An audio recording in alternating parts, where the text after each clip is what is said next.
Olá, meus amigos, tudo bem? Ainda falando sobre gêneros literários, né? Vamos continuar com o capítulo 3 da apostila. Como eu disse, né, na aula passada, de onde nós havíamos parado. Na última aula eu pedi para que vocês fizessem um exercício, né? Abram lá para mim o exercício na página 156 da apostila, né? Como eu havia prometido, aqui a cookie, ó, tomada banho, né?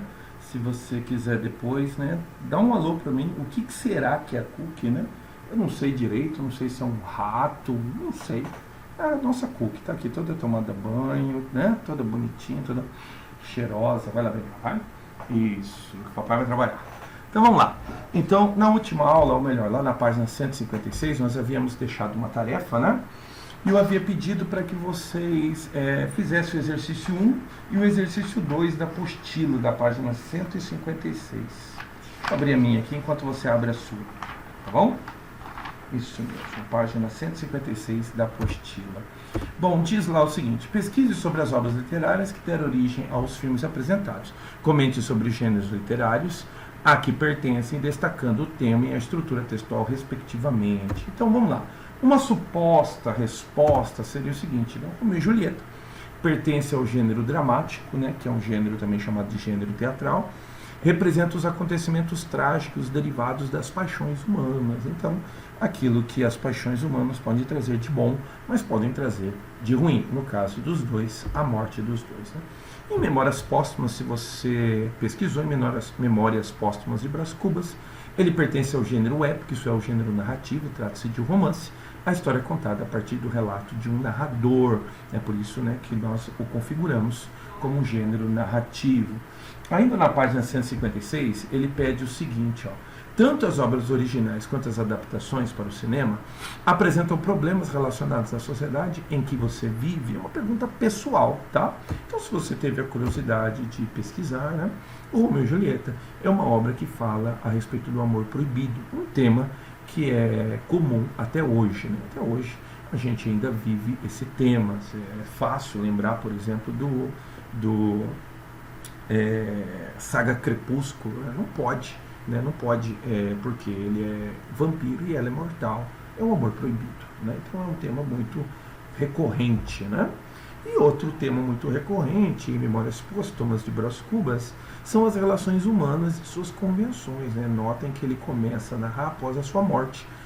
Isso libera de determinadas convenções, né? Por exemplo, eu não vou falar de fulano porque vai que eu encontro fulano na rua, né? Ele não tem esse problema, porque já está morto.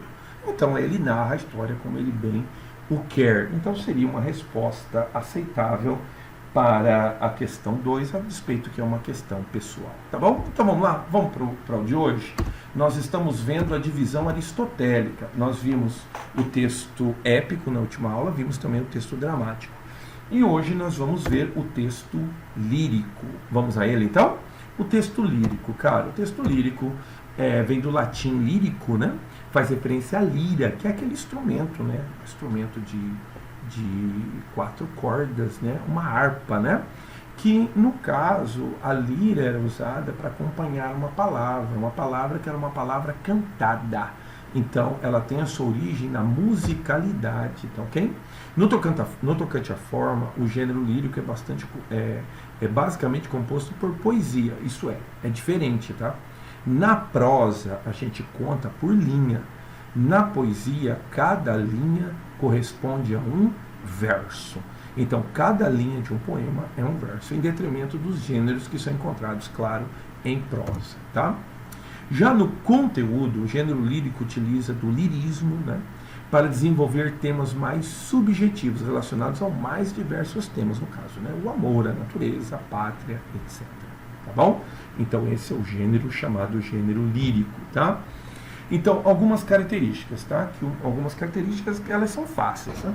Por exemplo, a poesia, ela é escrita em verso. Eu já disse, né? Cada linha corresponde, cada linha, que seria na prosa, uma linha apenas, um parágrafo, na poesia, cada linha é um verso. Então, uma obra pode ter 2 versos, 3 versos, 4 versos, tá bom? A subjetividade é a marca, então ele pode falar de maneira objetiva? Pode, mas a maioria das vezes ele vai falar de maneira subjetiva, fazendo uso de figuras de linguagem, etc. a sentimentalidade. Então é algo muito presente nessa poesia, né? Emotividade, afetividade. E uma coisa que eu gostaria de falar hoje, não vou falar sobre rima, mas vou falar sobre metrificação, tá? Que vai levar a outra característica, essa musicalidade. Então, à medida que ela tem metro, que a gente consegue ter ritmo e consegue ter rima, a gente vai aproximar essa palavra falada da musicalidade. São algumas características desse gênero, certo? Pois bem, então vamos falar hoje a respeito de metrificação. Como é que você reconhece o metro? Bem, a metrificação é a forma utilizada na poética para medição dos versos. Essa medição é chamada de metro, tá? Não é método, é metro, não é meto, é metro, sendo, portanto, o estudo dessa medida, por isso o nome metrificação. É feita mediante a escansão. O que é uma escansão, colega? Consiste na contagem dos sons e dos versos a partir da elevação do ritmo ou tonicidade das palavras. E, uma vez que a poesia teria originalmente a função de ser cantada, esses fatores desempenhavam particular importância, vistos que os efeitos desejados eram obtidos através da regularidade desses versos, bem como também de suas rimas. Assim, metro quer dizer que é a medida do verso, a metrificação é o estudo do metro. Como é que isso é feito, colega? Isso daí é algo muito complicado.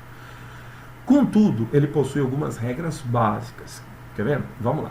Primeiro, existe uma diferença do que é uma sílaba literária, chamada de sílaba poética, daquilo que nós aprendemos com a professora de língua portuguesa, que é uma sílaba gramatical.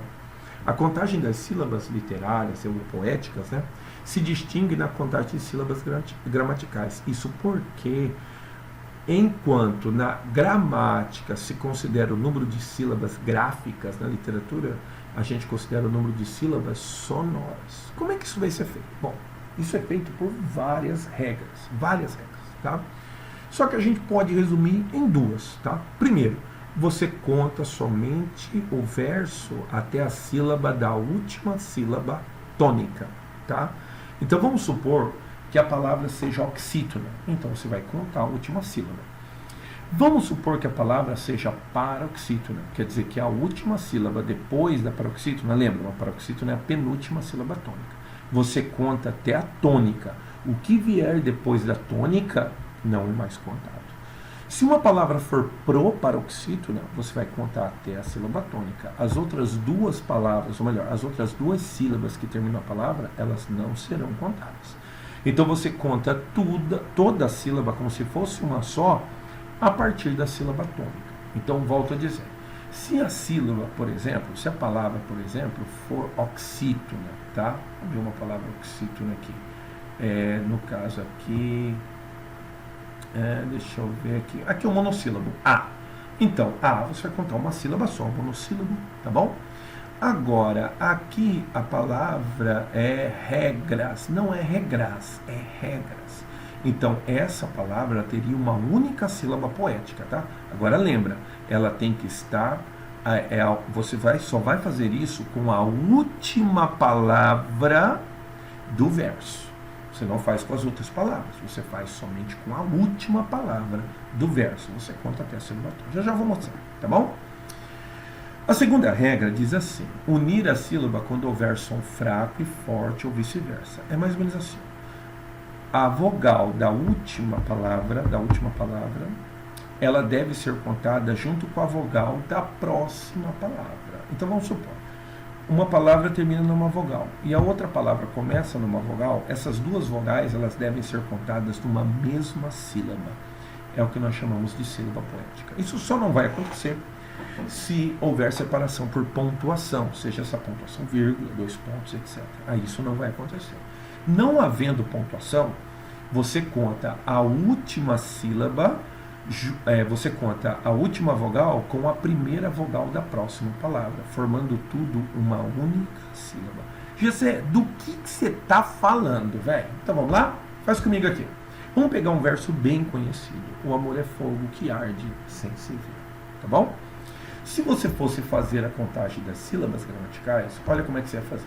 Amor é fogo que arde sem se Confere? Totalizando 11 sílabas gramaticais. Notem, cada barra separa uma sílaba. 1, 2, 3, 4, 5, 6, 7, 8, 9, 10, 11. Correto? Só que existe uma regra para a sílaba poética. Você vai separando a sílaba normalmente, tá bom? A, mor, é, fo, go, opa. Nota, eu tenho uma palavra que ela terminou numa vogal e a palavra começou numa vogal. Quando isso acontece, a sílaba ela é contada como uma só. Então vocês estão diante de uma sílaba poética, certo? As outras sílabas serão contadas normalmente. Então conta de novo. Em amor é fogo que arde sem se ver, nós temos 1, 2, 3, 4, 5, 6, você conta uma só, 7, 8, 9, 10. Então nós temos 10 sílabas poéticas. Esse é um verso, então, que nós podemos chamar de verso decassílabo, certo? Por que é decassílabo? Deca é a palavra grega para 10. Fechou? Vamos fazer de novo? Outra regra. Agora nós vamos pegar o próximo verso. É ferida que dói e não se sente. Notem que se eu fosse fazer a divisão gramatical, ele ficaria assim. É ferida que dói e não se sente. Totalizando também 11 sílabas gramaticais. Então essa é a divisão gramatical. Agora eu vou fazer a divisão poética. Notem que você separa da mesma forma. É ferida que dói. Notem que terminou em vogal e começou em vogal. Contudo, tem uma vírgula. Então você tem que respeitar a vírgula. Você não pode unir as duas sílabas numa só. Certo? E não se opa. Sente uma palavra paroxítono. Como ela é paroxítona, você vai contar a sílaba da palavra até a sua sílaba tônica. O que vem depois você não vai contar mais. Então, contando as sílabas poéticas, ela vai ter 1, 2, 3, 4, 5, 6, 7, 8, 9, 10. Você conta como uma só, tá ok? Então, ela possui 10 sílabas poéticas. Notaram a regra? Duas regras, então. Quando uma palavra termina numa vogal e a outra palavra começa numa vogal, essas duas palavras, elas vão, ou melhor, essas duas vogais vão se unir numa única sílaba poética. Quando a palavra ela tem a sua sílaba tônica, você conta até a última sílaba tônica. Se ela for oxítona, você vai contar tudo. Agora, se ela for paroxítona, você vai contar somente até a penúltima, a outra, a última, você não conta mais. Se ela fosse proparoxítona, você contaria até a sílaba tônica, as outras duas não contaria mais, totalizando apenas uma única sílaba poética. Complicado? Depois a gente faz com mais calma, tá bom? Ótimo. Agora, então pensa comigo. Quando você aprende divisão silábica, você aprende assim, que quando a palavra tem uma sílaba, ele é um monossílabo. Quando a palavra tem duas sílabas, ele é um dissílabo. Quando a palavra tem 3 sílabas, ele é um trissílabo. A gente vai na mesma linha, tá? Quanto à classificação desses versos, mediante o número das sílabas poéticas, os versos eles podem ser monossílabos, quer dizer, só tem uma sílaba. Dissílabo, eles têm 2 sílabas. 3 sílabas, eles são trissílabos. Só que depois vem o famoso polissílabo, certo? A gente não. A gente continua com grego, no caso aqui, tetrassílabo. Se ele for 5, se ele tiver 5 sílabas, ele vai ser um pentassílabo. O pentassílabo também tem outro nome, tá? Ele é um verso chamado de verso medieval, chamado de redondilha menor. Eu vou voltar nisso depois, no decorrer das nossas aulas. Tudo bem? Tá, aí o verso ele é hexassílabo, tá? O hexassílabo é considerado um verso heróico, um heróico quebrado, porque o heróico ele é de 12, como ele é de 6, ele é um heróico quebrado, também é outro nome dele, tá? E aí ele pode ser um heptassílabo, tá? Que no caso ele é de 7 sílabas, também chamado de redondilha maior. Então é fácil decorar, né? Penta, que é 5, redondilha menor. Hepta, que é 7, redondilha maior. Depois a gente segue na ordem: octassílabo, eneassílabo, decassílabo, que foi o caso, o verso do Camões, endecassílabo, tá? E depois o dodecassílabo. Necessariamente as sílabas poéticas a gente conta até 12 sílabas, tá? A partir de 12 sílabas, nós dizemos que é um verso bárbaro, não tem contagem. Quando o verso tem as mesmas sílabas, nós dizemos que ele é um verso regular, então ele é um poema isométrico, tá? Isométrico, porque as sílabas são regulares, são todas de 12, são todas de 10, são todas de 5. Tudo bem? Quando ele é irregular, nós dizemos que ele é heterométrico, também chamado de verso livre, tá? Então, quando ele não tem uma regularidade nas suas contagens, o primeiro verso tem 5, depois o outro verso tem 10, depois o outro verso tem 8, nós chamamos isso de versos livres, tá bom? E é claro, só para constar, ele também tem uma classificação quanto à forma. São várias as formas do texto poético, do gênero poético, contudo, algumas são mais famosas. Por exemplo, o soneto. O soneto ele é contado em 14 versos, são separados em 2 grupos, né? 2 quartetos e 2 terceiros. Por que 2 quartetos? Porque são 2 estrofes de 4 versos e depois 2 estrofes de 3 versos, tá? O haikai, que é um poema, um formato originário do Japão, tá? Normalmente ele tem 3 versos, normalmente ele pode ter até 17 sílabas em cada verso. É um poema curto de cunho moral, tá? De temática da natureza. A ode, que é um canto, né? A ode ela pode ser um elogio, ela pode ser um protesto, mas ela é um canto, tá?